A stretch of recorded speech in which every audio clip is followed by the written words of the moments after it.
Amis des chocolats du management, bonjour. Bonjour Christophe. Salut Yvan. Aujourd'hui, nous allons parler créativité. En tant que manager, nous devons être créatifs, remettre en cause l'existant, penser out of the box. C'est pas toujours facile. Notamment car nous commettons souvent la même erreur, prendre pour une règle immuable ce qui n'est en fait qu'une habitude. Les innovateurs évitent ce piège. Exemple avec l'étonnante histoire de l'athlète Dick Fosbury.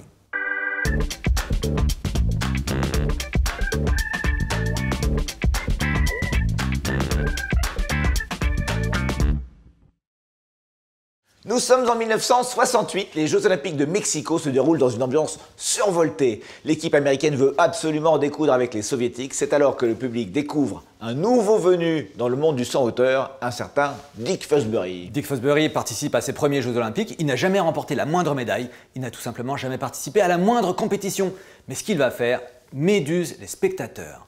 À l'époque, la technique la plus utilisée est celle du rouleau ventral. L'athlète attaque la barre latéralement sur le pied intérieur puis s'enroule autour d'elle.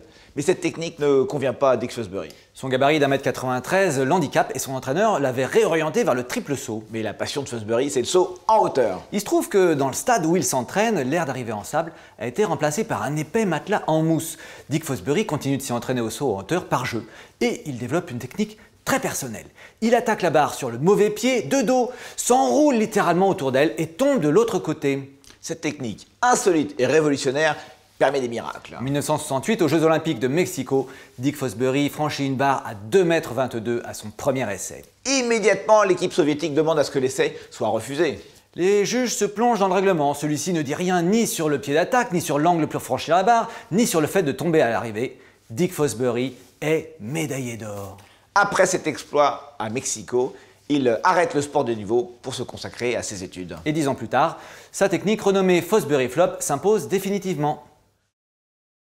Moralité pour nos amis managers. Moralité, ce qui limite souvent notre créativité, c'est que nous prenons pour une règle, ce qui n'est en fait qu'une habitude. Alors, sachez distinguer l'une de l'autre et éliminer impitoyablement toutes les habitudes qui vous empêchent de progresser. Merci Yvan. Salut Christophe. Bye bye. Moi, c'est mes enfants, ils ont plutôt l'habitude de ne pas respecter les règles.